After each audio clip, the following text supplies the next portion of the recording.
The Dove Maker Short Story by JameliaAlicia. With each silence came breath. In each tear came a realization and purpose. No doubt or fear, just realization. My tears became a portrait of drawings. Each engulfed circle tear transformed the white page into a dove. I did not know of this ability until later on in childhood, when my mom passed out on the kitchen floor in our semi-detached house in Britain. Before the incident of Loria's mom's death, her mom told her the story about a woman who was touched by nature.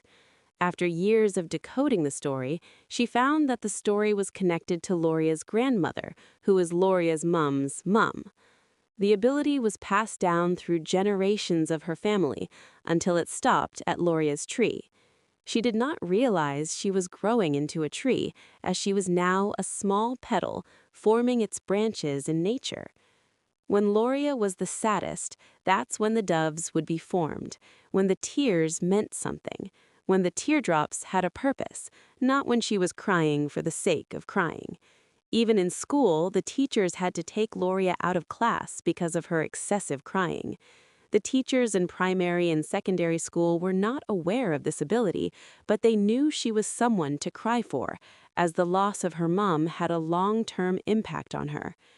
As she left secondary school and went into the working world, she found she was crying less. The crying turned into anger, and that's when she stopped becoming the dove maker. She was making dove phoenixes, a cross between a dove and a phoenix, with fire behind its wings, a usual creature that she disguised often as a picture she drew continuously on a blank piece of paper. A revelation was revealed to her that her mom has not been at peace in the afterlife. To set her mom free, she needs to produce tears and allow this to transform into doves to set her mom free. This came at a price. When her mother's death occurred, she felt trapped in time, and the last teardrop was a sign to say goodbye. Seeing a dove above her mom made her confused, but after a while, that confusion turned into tears of happiness. Seeing tears stream down her face felt like a burden after it became magic, because her tears had the power to turn into something special. Years passed, and the girl grew into a woman who avoided crying at all costs. Because every tear still became a dove. Each one is different, some small and fragile, others strong and bright. They would flutter into existence whenever her grief became too much to hold, filling rooms, skies, empty spaces. They carried pieces of her, memories, pain, love she could not express. At first, she tried to hide them. She would lock herself away, pressing her hands against her eyes, whispering, don't cry," as if holding back a storm. But sorrow has its own language. It does not listen. And the doves would come. They always came. Over time, she noticed something else. Where the doves went, things changed. A man sitting alone on a park bench staring at nothing would suddenly blink as a dove passed him, his shoulders easing, his breath deepening. A child crying in a hospital corridor would be as quiet as a glowing bird perched nearby, its soft presence wrapping around them like an unseen embrace. Even strangers seemed lighter after the doves appeared, as though something unseen had been gently lifted from them. She began to understand.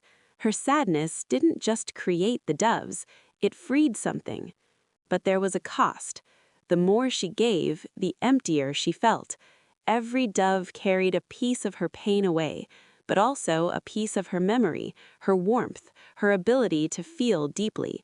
She was becoming quieter inside, like a house slowly losing its light, and the more she looked into the light, the more faded the light was. One evening, standing alone by her window, she realized she could not remember the sound of her mother's laughter anymore, only the silence after. Her chest tightened, and for the first time in years, she didn't stop the tears. They fell, one after another. Dozens of doves filled the room, glowing softly in the dim light. They circled her, brushing against her skin like whispers, like echoes of something she was losing too quickly. "Wait," she said, her voice trembling. The doves paused mid-flight. She had never tried this before, never asked. "Don't take it all." The birds hovered as if listening. Her hands shook as she reached out, touching one gently. It pulsed beneath her fingers, warm, alive, carrying something fragile and familiar. Her grief, but also her love. And suddenly she understood what she had been missing all along. The doves were never meant to take everything away. They were meant to transform it, not erase it, not empty her, but carry it forward. She opened the window. The night air rushed in, cool and wide and endless. "Go," she whispered.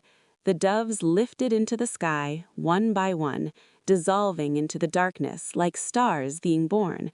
But this time she did not feel hollow as they left.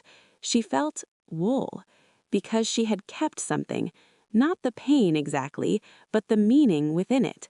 Somewhere far away, a woman on the edge of giving up felt a sudden warmth in her chest. A boy who had forgotten how to smile looked up as something soft brushed past him, and in a quiet home, a mother laughed, a sound carried on wings she would never see. The dove maker, standing by her window, realized something she wished she had known all her life. Sadness was never her curse, it was her language, and through it she had been speaking life into the world all along. Her speech was the reason why people's lives were set free.